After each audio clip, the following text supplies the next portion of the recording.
Hey guys, welcome back to another episode. Today I'll be showing you how you can change X username or change your Twitter username.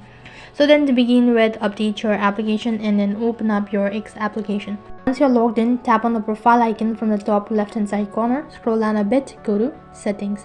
And as soon as you click on settings, you'll be able to see one more option, that is settings and privacy. Tap on it. After that, it's going to take you to settings and privacy page. Here, tap on your account. After that, you can just go ahead and tap on account information. As you can see right on top, you have username. Just tap on the username and you can just remove the username what you actually want to replace it with, and now type in the new username that you wish to add it. And if you're sure about it, click on the done button. Once again, re-log in into your Twitter account. In this way, you can change X username or Twitter username. That is all for this video. I hope the video was helpful.